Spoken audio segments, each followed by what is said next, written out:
Kayla. I'm the founder of Lang, and we've been in Chinatown since we decided to start a brick and mortar store.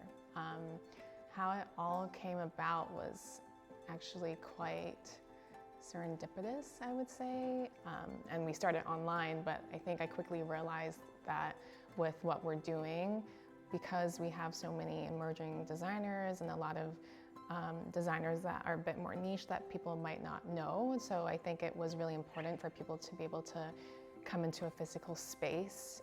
We've been in Chinatown for almost 2.5 years. Really have grown like a Chinatown business family. Being able to just look across and through the window, say hi, good morning, opening the store.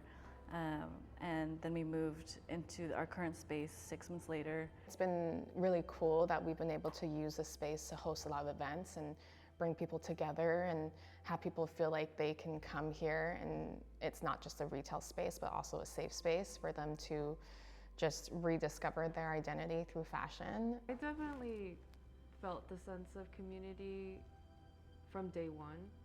I feel like Lang has a more welcoming vibe, so it allows people to come and really discover on their own. And I didn't realize how much of a community there was here.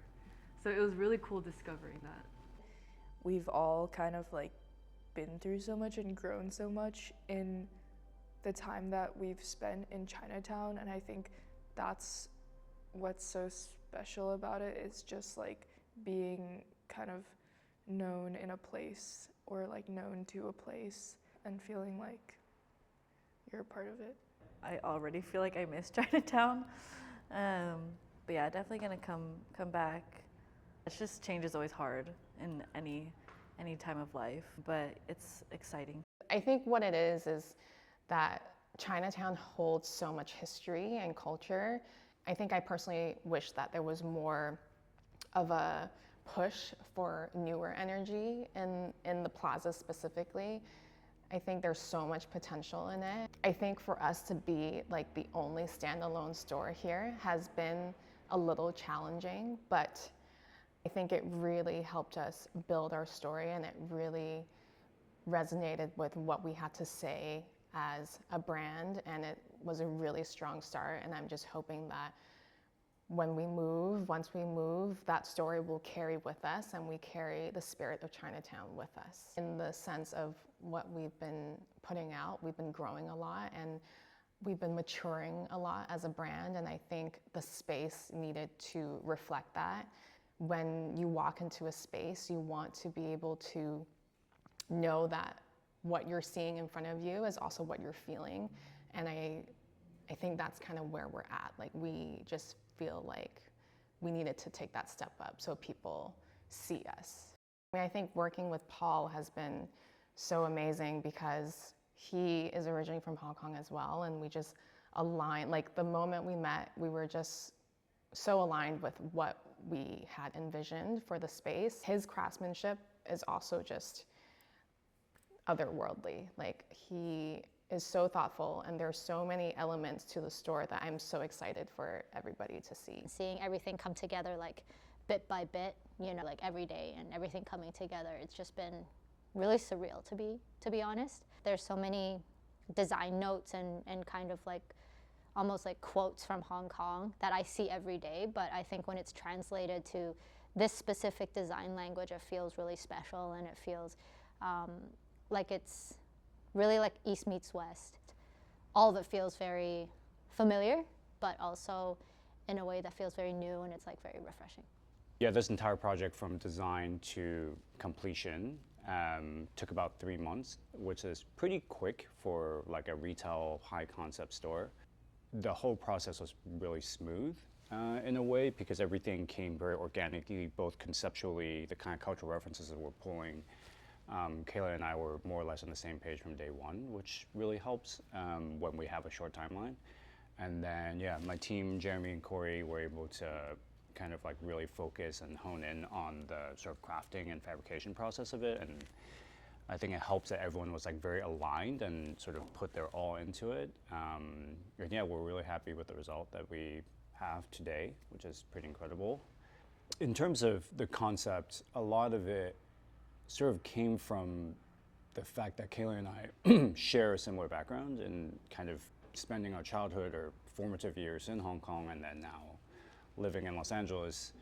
I think we're kindred spirits in the sense of I think there's this sense of in-betweenness, of like being between cultures. And I think that's a very specific reference point that we sort of honed in on right from day one. And a lot of it has to do with, paying homage to the crafts in Hong Kong. It's not necessarily replication, it's not historic replication, but rather kind of taking those crafts and taking the colors and taking materials and reinventing something new for today in LA. And we kind of were able to really draw from both cultures. And the seamlessness of that is really important in the design process of understanding the specificity of Hong Kong and Los Angeles and being able to like merge those things, I think was the key. I think one of the bigger things is that we will have a lantern installation. We painted them with these characters that all relate back to the word Lang. And they're very Cantonese style jargons or like casual phrases that you would use in the city to compliment somebody. Corey on my team was able to really meticulously paint all the lanterns in a way that is really crazy and is super precise, but at the same time has that handcrafted feel because we hand painted all the lanterns and we like dyed it so that it has that like aged look. In the like kind of other lanterns, the round is like very Japanese, but in the Hong Kong ones, they're like, in the Chinese ones, they're a little bit more squished. Right, so they're a little bit more compressed. Yeah.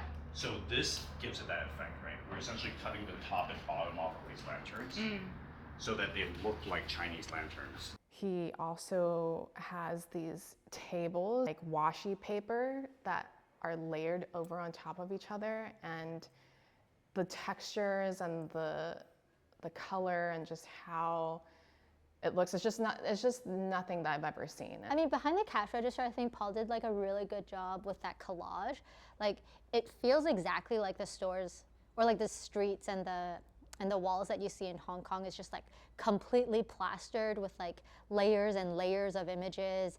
You see them like really weathered by time and rain and things like that, and it's like so Hong Kong. Just like old magazine and like old newspapers from like the 80s and the 70s, like their quality of the images are different the way when it's printed. And so we have a lot of those references in there. I think again, as you pay like homage to those that came before us, and there's a lot of cultural reference points that we're pulling from them. Kayla, more specifically, had brought in also images of her parents on their magazines, which I think is like a really cool personal touch. These I feel especially kind of like, I feel very connected to because my dad and like my family had always used these rags at home. Like they would just like buy them in bulk from Chinatown, and then we would always have these lying around in the house. It's like the same types of rags that are used in Tatantangs. So when I see this, it like feels like home to me, and it feels very familiar, like reminds me of my parents. Just like seeing this specifically used in this way is really cool. For it to feel very in touch with Hong Kong culture and Cantonese culture, I think that's very cool. I'm hoping that in the new space, it will be more open and it will allow people to really just have that urge to sit and grab a book and even just like read a few pages or jot down the name of the author. I think that's something that is just different from, you know, a regular retail store. And I think ultimately our brand name is Lang, and so the whole thing is I just want people to feel pretty. I want people to feel beautiful. And like if you're in a changing room and you're looking at yourself and you're like, wow, I look great, you know, I think that's a good feeling. I want people to walk out of our store and feel good and feel like, yeah, even if they didn't buy it, maybe they had a moment and they got to snap a selfie, and it was like a cute moment for them. The whole experience is for people to come in and just feel like they don't have to necessarily shop, but just be with us.